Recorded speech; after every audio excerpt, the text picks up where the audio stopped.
Très cher courriériste, bonsoir. Bienvenue dans le petit courrier ASMR. Petit courrier.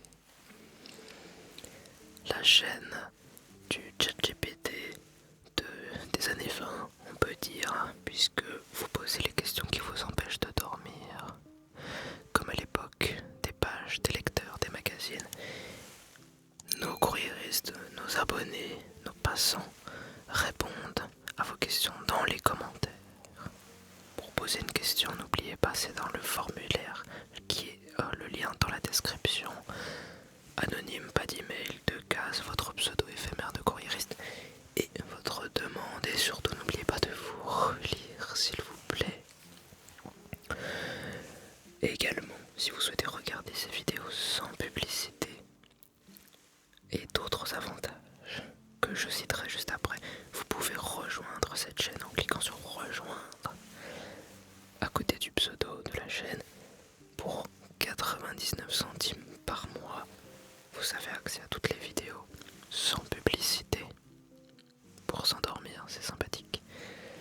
Vous aurez un badge d'ancienneté à côté de votre pseudo qui correspond à un timbre français qui évolue avec votre ancienneté.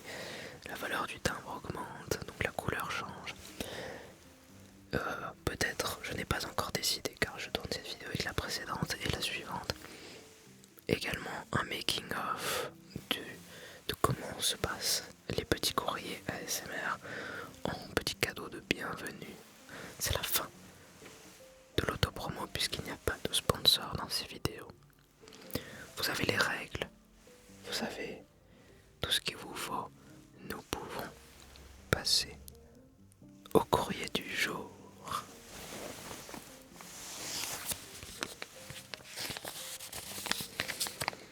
Encore une fois, nous avons ce magnifique seau de cire. Petit courrier, petit courrier.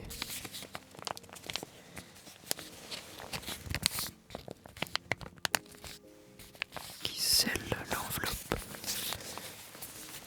qui contient les courriers du jour.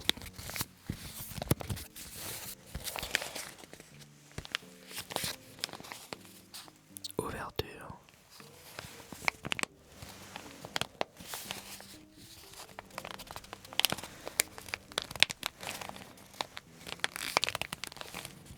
Ah, il est costaud aujourd'hui.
J'aime bien ce nouveau pliage.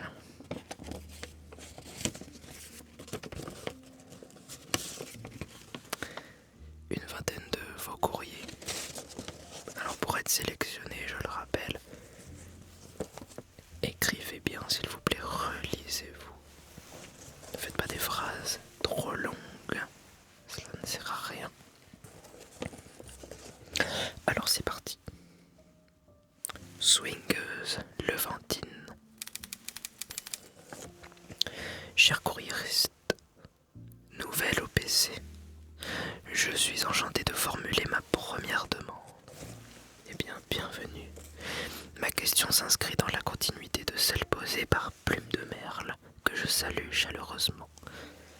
Nous saluons Plume de Merle qui a posé sa question lors d'un précédent petit courrier. En effet, j'ai reçu très gentiment de la part de mes tendres amis un moulin à café manuel. Moi qui bois mon café à l'italienne, comme plume de merle, pouvez-vous me donner des conseils sur l'utilisation du moulin ainsi que sur la mouture? Dans l'attente de vos réponses, je souhaite à l'hôte une agréable lecture, merci, et au courriériste une agréable écoute swingueuse. J'ai bien fait d'avoir mis ce courrier en premier par hasard, une fois de plus, qui ouvre donc la lecture pour moi et l'écoute pour vous. Donc pour répondre à swingueuse Levantine, vous tapez son nom, 2 points, et vous ajoutez votre réponse. L'ami d'amis. Bonsoir, chers lecteurs, lectrices, courriéristes. Bonne nuit à certains, certaines. J'ai appris récemment la naissance de cette nouvelle communauté qu'est le Petit Courrier. Grand littéraire et amateur d'art ancien, il me fut presque naturel de vous envoyer ma candidature, et c'est avec plaisir que je vous écris ces mots. J'aimerais m'excuser d'avance si ma question tourmente l'esprit de certains auditeurs, dont le but est simplement de faire profiter d'un agréable moment à tous. Bien, merci. Ma question étant la suivante. Peinture, sculpture, littérature, musique. Comment une œuvre d'art se définit officiellement comme de l'art? Tout en souhaitant une merveilleuse nuit à tous, dans l'espoir que chacun aille au mieux et vive sa vie avec paix et amour. Alors, voilà, on passe de la simple question de moulin à café à un débat philosophique, sociétal, tout ce qu'on veut, sur comment définir l'art finalement. Eh bien, si vous avez le courage d'entamer ce débat, d'entamer votre thèse, peut-être que certains ont déjà un avis très affirmé sur la question. Nous répondrons en commentaire. Un vagabond coquet. Comment peut-on être viril sans paraître barbare, voire grossier? Une fois de plus, c'est une question très intéressante. Pas de bonjour ni rien, mais comme vous le voyez, parfois le fond même de la question prime sur la forme. Un empoulé perdu. Cher courriériste, je viens à vous en quête d'une réponse tant cherchée. J'ai, voyez-vous, fait l'objet d'un test de quotient intellectuel qui s'est révélé être plutôt fructueux.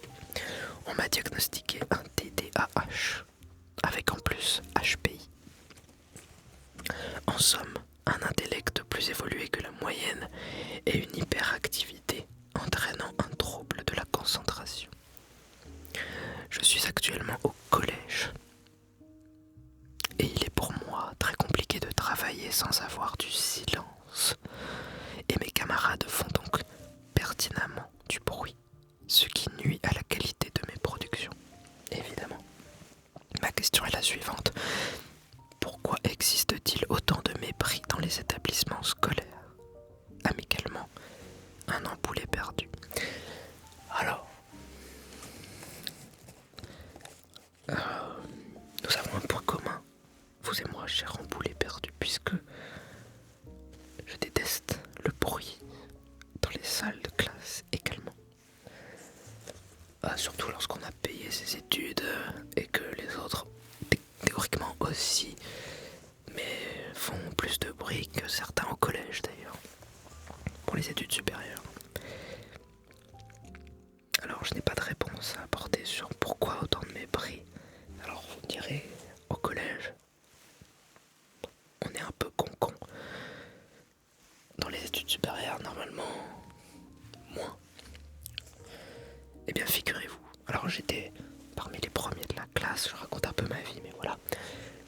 C'était aussi pour parler de points communs. J'étais parmi les premiers de la classe, de collège primaire, collège, lycée, études supérieures à chaque fois. Et je détestais donc le bruit. Jusqu'à un jour, demander à tout le monde de la fermer. Simplement. Alors, je me suis dit, mais tout le monde va me détester. Après, j'ai pensé ça après. Mais figurez-vous que l'année suivante, en début d'année, il fallait élire les délégués. Je n'avais jamais été délégué de ma vie. Eh bien, pour une fois, je me suis présenté en disant que j'en avais plein le cul de tout ce bordel de bruit. Votez pour moi et je vous garantirai le silence. Et c'est simple, les gens votaient pour moi parce qu'il n'y avait pas beaucoup d'autres candidats. Sauf que, ensuite, je suis délégué. Si la classe m'emmerde, c'est moi qui vais au conseil de classe ensuite. Donc, voilà, c'est simple, c'est House of Cards. Prenez le pouvoir et ensuite contrôler la population. Bon bref, je m'étale, c'était une anecdote. Simplement pour détendre l'atmosphère qui toutefois est vraie. Voilà, je ne me suis pas fait énormément d'amis de cette manière. Je m'en suis fait d'autres manières, mais pas avec celle-ci. J'ai cependant réussi à me faire respecter. Et c'est le principal. Et oui. Je dis et oui parce que j'étais en train de penser qu'effectivement, les gens sont assez cons pour élire délégué la personne qui leur a demandé de fermer leur gueule à la base. Et je trouve ça assez drôle. Enfin bref. Nuée d'asphalte. J'adresse mes plus humbles salutations à la communauté des courriéristes. Cela est pour moi toujours un plaisir d'entendre vos pensées et de lire en commentaire pléthore de réflexions. Voici la question qui me taraude en cette soirée. Me sentant un peu aventurière, j'aurais aimé partir en voyage, découvrir des recoins de notre pays emplis de nature et de poésie. Mais voilà, je ne connais que très peu d'endroits à visiter et la plupart sont majoritairement touristiques, urbains et ou très fréquentés. Connaîtriez-vous quelques endroits de France, peu importe la zone, qui en vaudrait le détour selon vous? En vous remerciant d'avance pour vos yeux experts, je vous souhaite une nuit douce et de dieux de rêve, nuée d'asphalte. Alors, je pense que nos courriéristes de France profonde vont chacun défendre sa contrée. Alors allez-y, partagez-nous ces petits bouts de France qui valent le détour en commentaire. Explosion. Bonjour. Organisant bientôt un petit spectacle avec des enfants. Je suis à la recherche d'une idée miraculeuse afin de réaliser une fausse explosion pour la dernière scène. Il faudrait évidemment que cela ne soit pas dangereux afin de ne pas devoir amputer les membres des jeunes personnes qui joueront dans la pièce. Il faut aussi que cela soit réalisable dans un espace intérieur.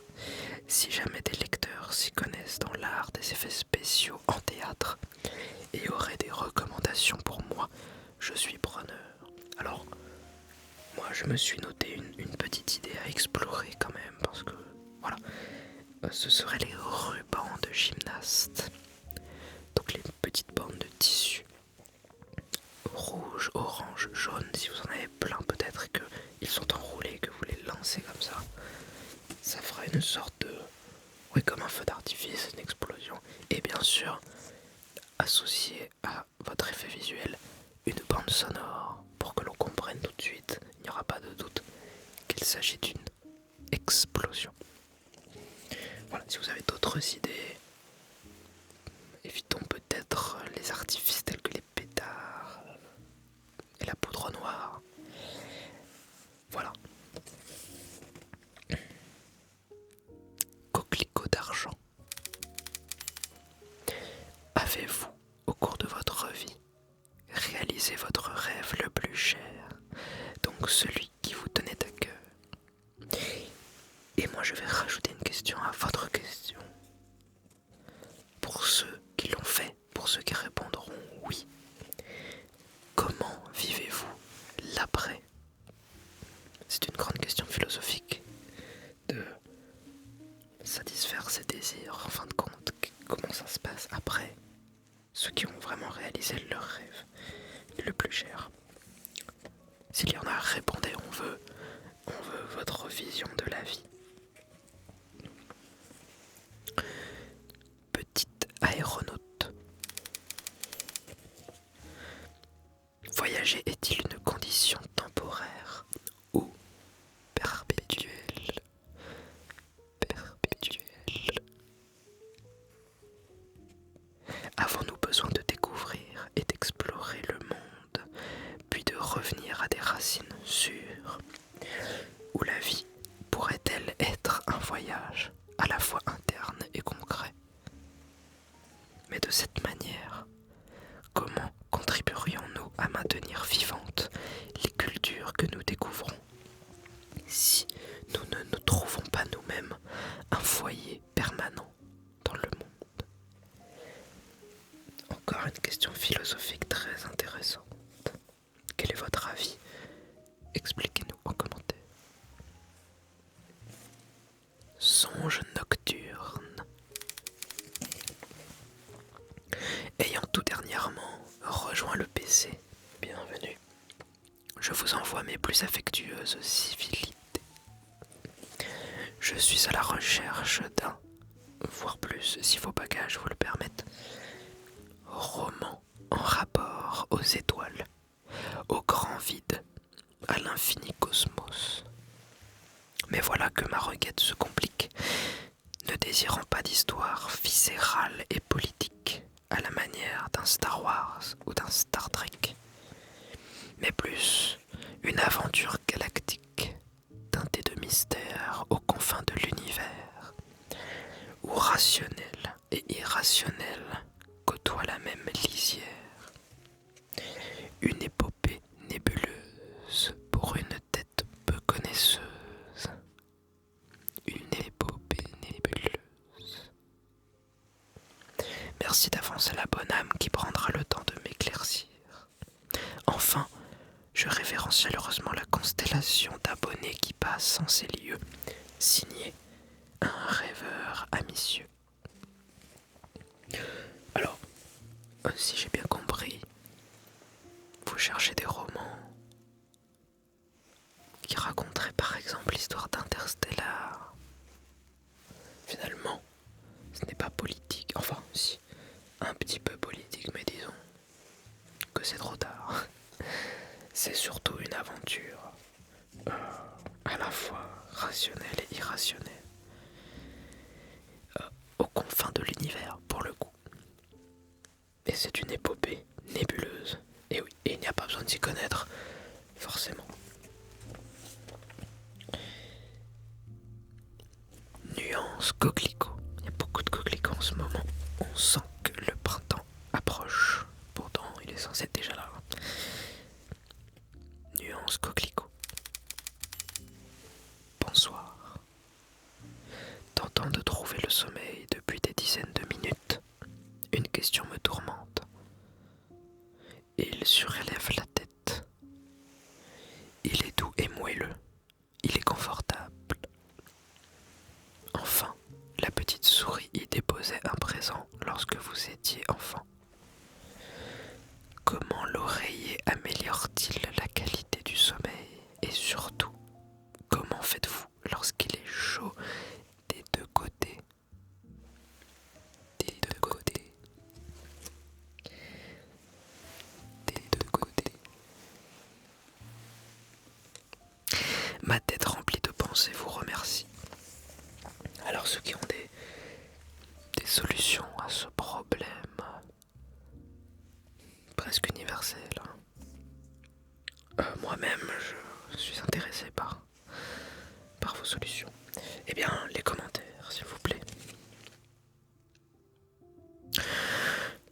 fossoyeur de dimanche.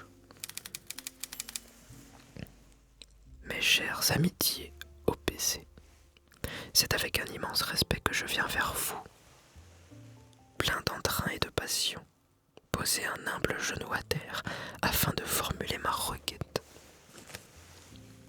À mes heures perdues artistes et de surcroît futurs concepteurs de contenu interactif vidéoludique, je rechercherai de bonnes âmes charitables, prêtes à poser, buste en évidence, de face, trois quarts et profil, afin d'avoir de nouveaux visages à dessiner et à placer dans ces mondes remplis de fantaisie. J'attends vos réponses avec impatience, espérant avoir éveillé au minimum votre curiosité. Bien à vous. Alors, puisqu'il s'agit d'une demande directe de contact avec nos autres courriéristes, c'est l'occasion pour moi d'aborder ce sujet qui est comment contacter d'autres courriéristes. Alors, en toute honnêteté, moi je n'ai pas envie d'être responsable de ce qui se passe ensuite. Donc, s'il vous plaît, vous pouvez vous contacter entre vous, bien entendu. Simplement, faites attention à votre sécurité, quelles que soient les demandes. Voilà. Arnaque, ceci, etc. Je ne parle pas pour vous, cher fossoyeur, évidemment. C'est simplement que vous m'avez donné l'occasion de parler des rencontres, des contacts entre courriéristes. Dame d'Orient. Mes hommages. Les goûts et les couleurs sont dans la nature, dirions-nous.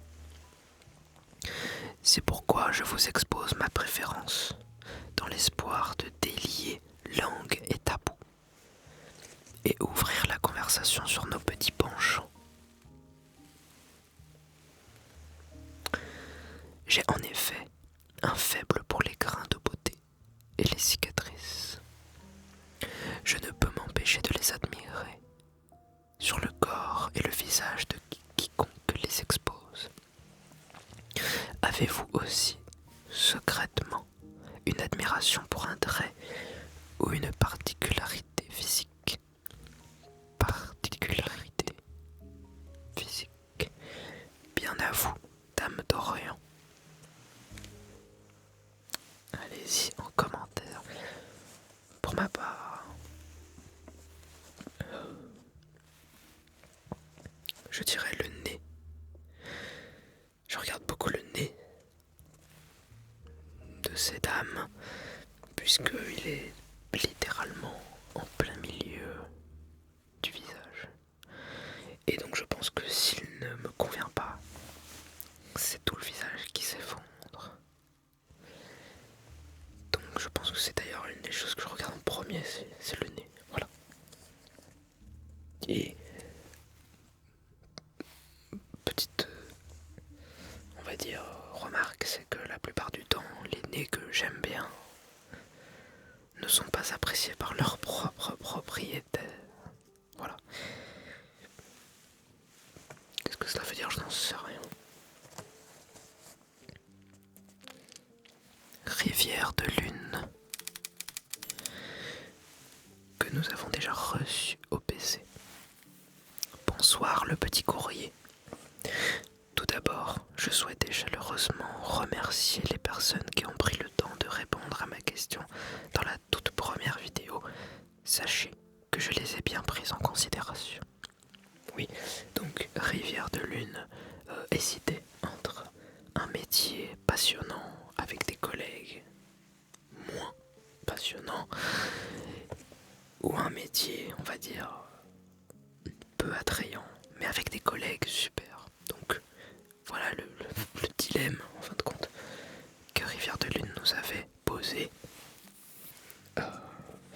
Et cette personne nous répond: entre autres, grâce à vous, je prévois du changement dans ma vie professionnelle. Alors je n'ai pas eu l'occasion de donner mon avis, puisque j'ai l'impression que je le fais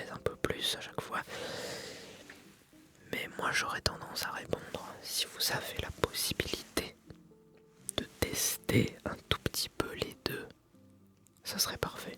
Parce que les études, bon d'accord, mais je parle en pratique, un stage par exemple de quelques mois, voire semaines, simplement pour vous rendre compte de la réalité des deux milieux, si vous avez moyen de tester ces deux milieux avant. Je pense que cela peut grandement vous aider à prendre une décision. Enfin, je suis d'accord avec ceux qui ont répondu. Je me souviens que, en général, le métier, une fois que vous l'avez, c'est très bien, mais les collègues peuvent changer avec le temps. Donc si c'est eux qui ne vous conviennent pas, il ne faut pas prendre cette variable en long terme. En gros, voilà. Ceci étant dit, voici ma toute nouvelle question. Moins profonde et philosophique que la première, vous en conviendrez, mais tout aussi importante à mon goût. Je vous sollicite ce jour pour vous demander vos recettes fétiches. En effet, je tourne souvent en rond quand vient le moment de cuisiner, et finis souvent par faire toujours la même chose. Si vous aviez l'amabilité de me confier vos recettes secrètes, faciles et rapides de préférence, mon estomac vous en serait reconnaissant. Bien à vous. Alors si vous avez des idées de recettes secrètes, faciles et rapides pour notre rivière de lune, les commentaires. Épine de rose. Bonsoir à tous les lecteurs et lectrices du PC. Courriériste. J'ai une nouvelle demande, bien différente de la première, car Épine de rose était déjà venue. Étant ce qu'on appelle dévoreuse de livres, séries et films, je suis toujours à la recherche de petites pépites qui me feront frissonner d'émotion.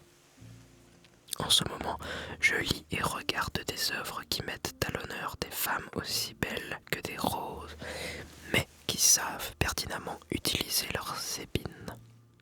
J'aimerais découvrir de nouvelles œuvres dans ce thème-là, mais qui, selon vous, sont peu connues par rapport à l'étendue de leur beauté. Je vous remercie d'avance pour vos réponses. Mes chers baisers à tous.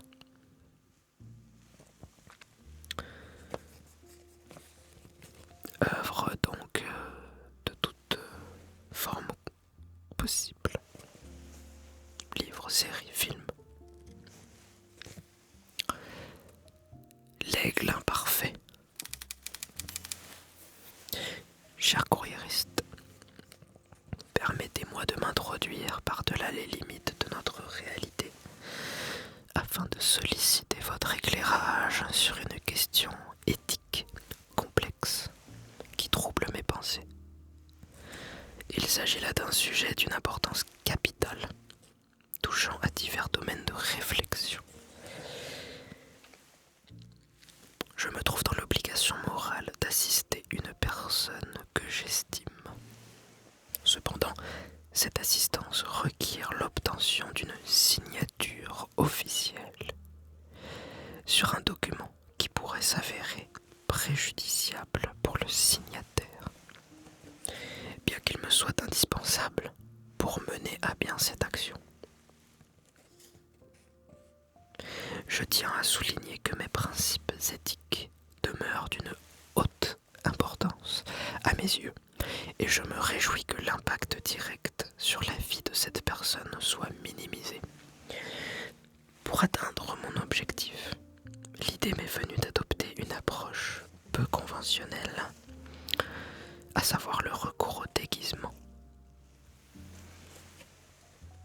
Sans entrer dans les détails de cette stratégie, je me questionne sur les répercussions potentielles sur mes principes éthiques à long terme. Pourrais-je, par la suite, me retrancher derrière le bonheur que cette action procurerait à la personne que je m'efforce d'aider? Donc il faut croire que cette personne a déjà pris sa décision. La question n'est pas dois-je le faire ou pas, la question c'est pourrais-je par la suite me retrancher derrière le bonheur que cette action procurerait à la personne que je m'efforce d'aider? quoi qu'il utilise le conditionnel, donc c'était pas encore sûr. Vos réponses influenceront considérablement le cours des événements et je m'engage à vous informer de leur évolution. Dans l'attente de votre avis éclairé, veuillez agréer, cher courriériste, l'expression de mes sincères amitiés. L'aigle imparfait. Voilà une demande que je dirais parfaite. Vous savez pourquoi? Parce que l'anonymat fait tout son sens dans ce type de demande.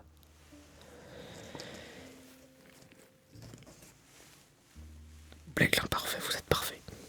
En tout cas, dans ce message, après, nous ne connaissons pas les détails comme vous le dites.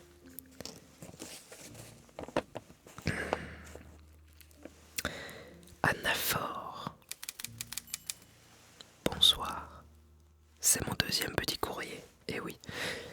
Et je dois dire que poser des questions anonymes à une si belle communauté, ça fait un bien fou. Eh bien, je suis ravi. Les réponses sont d'une délicatesse et d'une justesse que je ne sais comment remercier les personnes qui ont eu la gentillesse de me répondre. Si par chance je suis sélectionné pour apparaître de nouveau dans le PC, si vous entendez ces mots, c'est que c'est le cas, je serai ravi de vous apprendre que vos conseils m'ont été utiles. Merci les courriéristes. Donc, ma nouvelle question est la suivante. Auriez-vous des recommandations de western sortant de l'ordinaire et plus généralement de bons films? Les commentaires pour répondre à Anaphore. Fleur de thé.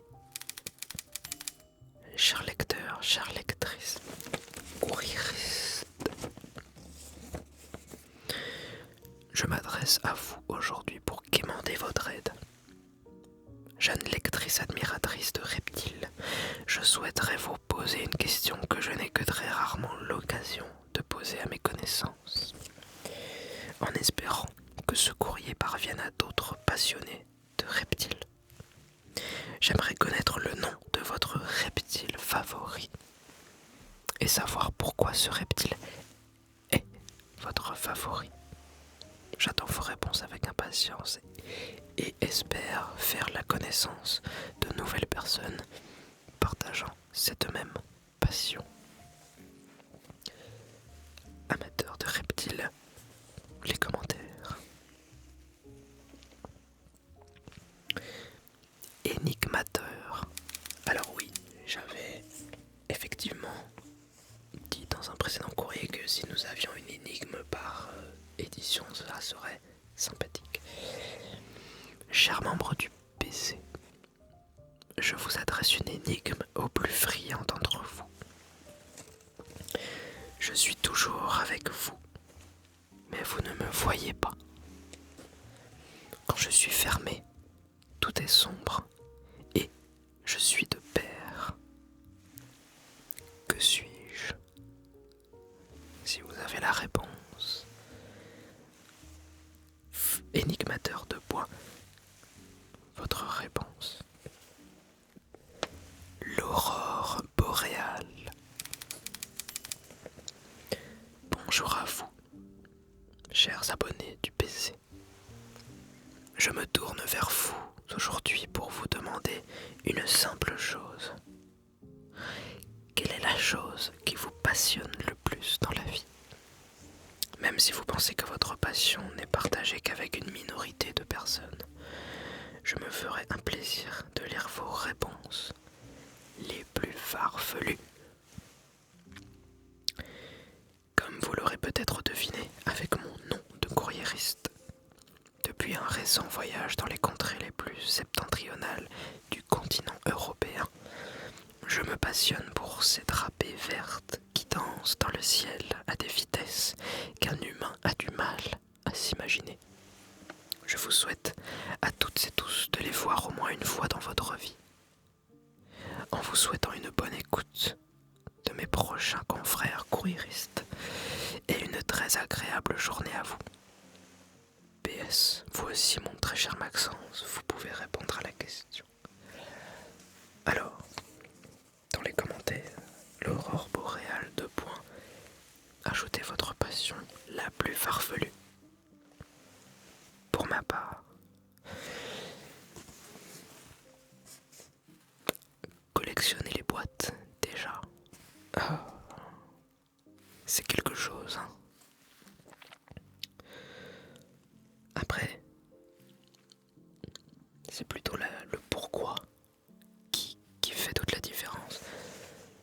Et par exemple, moi je les place dans mes vidéos évidemment, mais c'est un petit peu comme acheter des carnets pour écrire, vous savez, des beaux cahiers. À chaque fois on se dit tiens, celui-là je l'aime bien, je vais l'acheter, mais on a toujours du mal à commencer à écrire dedans parce qu'on veut le réserver pour un truc particulier. Et bien moi avec les boîtes c'est pareil, j'ai plein de boîtes, j'ai été capable de les remplir pour le calendrier de l'Avent ASMR, mais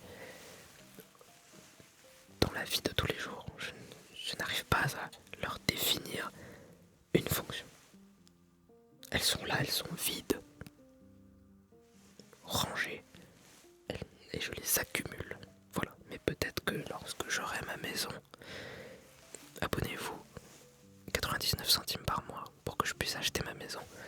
Peut-être qu'elles auront leur magnifique place.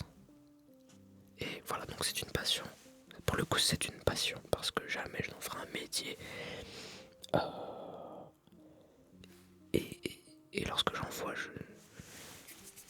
c'est le cœur qui parle, ce n'est plus le cerveau. Donc voilà. Qu'aurais-je d'autre ? J'adore tondre la pelouse. C'est très satisfaisant. Ce n'est pas une passion. Mais pareil, abonnez-vous 99 centimes pour que j'ai un jardin et que je puisse tondre la pelouse plus souvent.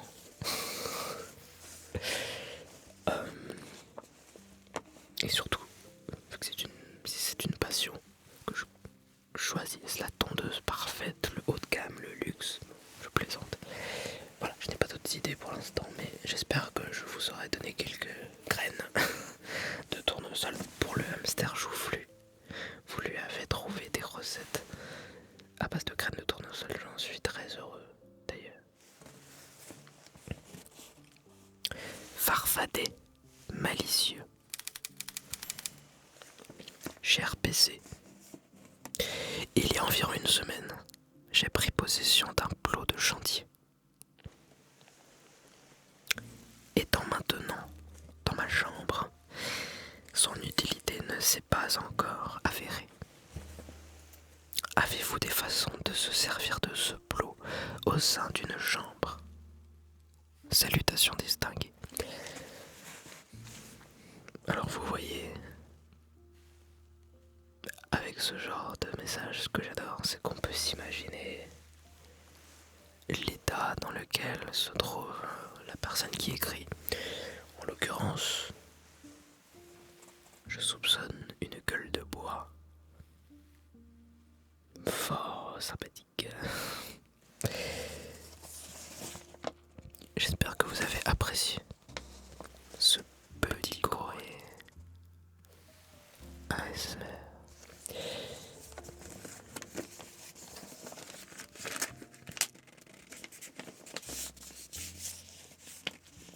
Si vous ne dormez pas, abonnez-vous